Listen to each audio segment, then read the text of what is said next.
Hello, welcome to today's workout. Today we're going to be focusing on strengthening the lower back to make sure that you can feel your best and be your best throughout today and every day. First and foremost, we're going to start off with a little bit of a stretch. So if you haven't stretched yet, it's totally okay. We're just going to do a little bit of a small one, pulling that arm across our body, grabbing at the shoulder to do so.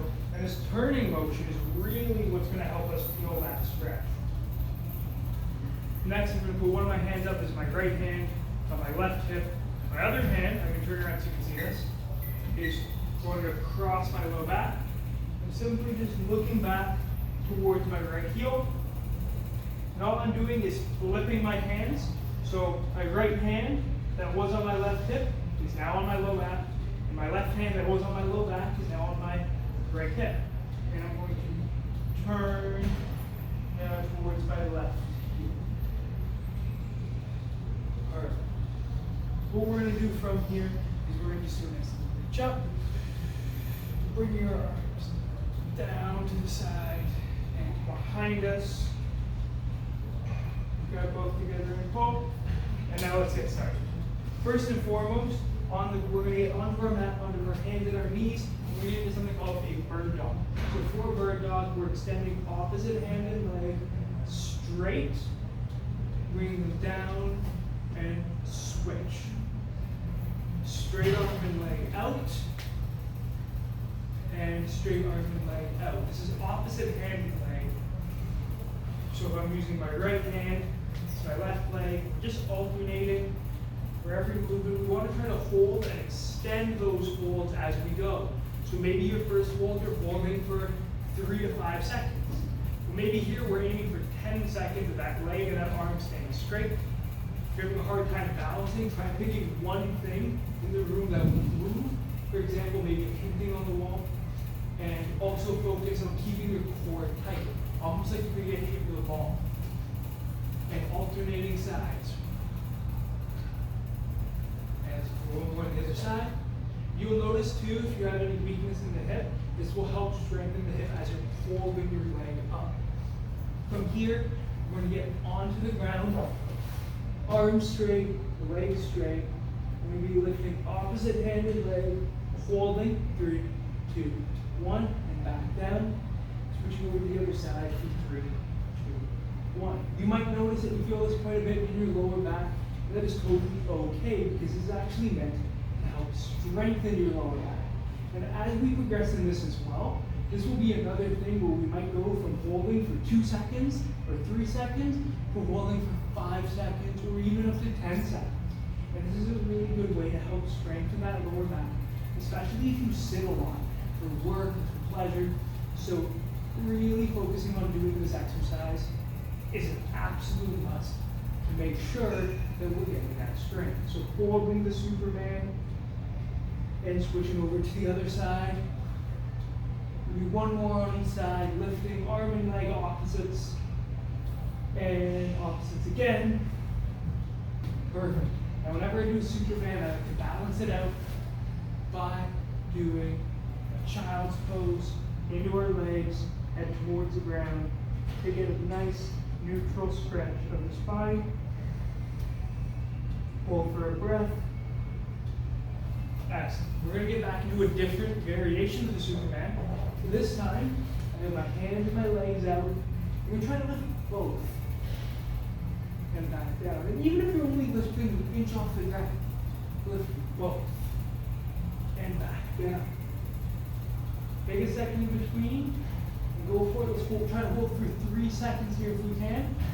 3, 2, 1, and back down. Excellent job. Let's go for one more. 3, 2, 1, and back down. Let's see if we do one last rep. 3, 2, 1, and back down. Absolutely amazing job. Back into that child's pose. Nice neutral spine. And take a second for a drink if you need. This is definitely another really good way to make sure that we're getting that full range of the back. We don't want to be overstraining it, although we do want to make sure that we are working it and that it is challenging yet doable so we can continue to build the muscle. From here, we're going to transition into a really really simple plank. So just on our hands and our knees, actually on my forearms and my feet now, and just holding over my hands. I'm actually looking directly at my thumbs, so right below my head, and holding this plank. We want to keep a nice straight body here. We want to keep our core engaged. Again, that feeling like someone's going to throw a basketball at your stomach, that's that feeling of engaging your core. And we're just going to hold this plank for as long as we can. If you can go for only 30 seconds or less, maybe you only go for 10 seconds. That's okay. If you can go for a minute here, that's absolutely amazing. If you go longer than I do here, definitely feel free to pause the video and keep holding your plank. Planks are a great way to build up your core strength, but they're also a really good way to work on your low back strength. And actually, a little secret for you, if you want to work on core strength faster, is talk during your workouts. It's an amazing way to engage the core. So maybe have a phone call, or talk to a friend, or talk to your significant other, or even just talk to yourself. It's a great way to engage your core a little bit longer.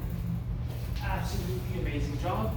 Take a second, grab a drink if you need it, take a little break if you need it, and we're going to be getting into our downward dog push-up position. This is again another really good way to focus on building some low back strength and shoulder strength. Slowly walking our hands towards us, my feet are planted, walking our hands forward into a push-up position. Same position as if I were to do a push-up. And walking back to your feet, and walking back with our hands. And your movements here, you want to keep them nice and small, nothing too crazy, nothing too sudden. Little movements, just walk forward with our hands, and backwards with our hands. And we're going to do more forward with our hands, backwards with our hands, and last one, forward and back. As you want to keep challenging yourself with these workouts, you could actually add a push-up at the end of that walk, and it'll help make sure that you get a really nice pump out of your workout.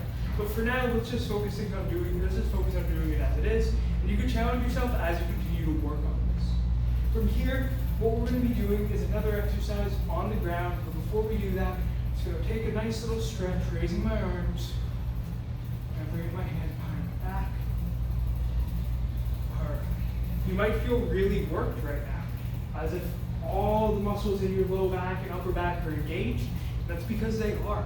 Some of these are muscles that you might not engage often at all in a day. So it's totally natural for you to feel that engagement. And remember that you don't want to work yourself to the point of pain. You just want to make sure you're getting that nice, engaged feeling. You'll know the difference. Because if you feel the sense of pain, it'll be sharp or really dull. The feeling of engagement will more so feel like your muscles are activated and you have that blood flow. Getting down towards the ground, we're going to get into something called a breath stroke. In a breath stroke, I have my hands in front of me and I am bringing them towards my low back. They're both touching my low back now, and I'm coming up and forward, almost like I'm swimming. And to my butt. And in front, front, and in front. There's also a movement, if you want to add the challenge, you could do it with weights, or you could lift your legs. Either or will definitely add quite a challenge, but we're going to just keep the momentum going here. Hands forward and behind, and let's get 5 more. Good. It's continuing to move. If you need to put your feet down, that's okay. Let's go for 2 more. And last one. Excellent job. This is a workout where you'll also notice that your shoulders are very engaged, and that's totally okay. This is a very engaging workout for your shoulders. We're going to get up to our feet and we're going to do a squat. And you might be thinking, a squat, how is a squat going to help me with my back? Well, we're actually going to be doing a specific kind of squat. So what we're going to be doing for this kind of squat, just to reference what a regular squat looks like, we're coming down almost like we're sitting in a chair. But for this specific squat, what we're going to be doing is we're going to be putting our hands in the air and sitting in that same position. This works your low back a lot more because we have our hands in the air changing our center of gravity. This is a lot more challenging than a regular squat. If you need to take breaks in between, please feel free to do that. Another thing though, if it's not challenging enough, or you feel like you could use the extra challenge as you progress, so maybe don't try this the first time you do it, but you could hold an object like a weight or a ball above your head, and it'll make it a little bit more challenging.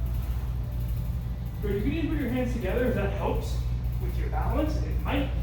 Another thing that might help with your balance is just focusing on a fixed point in the room that doesn't move. You might notice that my toes are lifting, and that's okay because with a squat, we do want to keep our weight in our heels. So my weight is in my heels as I put my butt into my imaginary chair and keep my arms in the air. Let's keep going for 3 more. Good, 2 left. Excellent, and 1 more. Amazing job. I'm going to get you to repeat this for another 1 to 2 rounds to make sure that we get that full engagement of the low back. But continue doing this. This is something that will really help make sure we're nice and strong and we feel our best every day.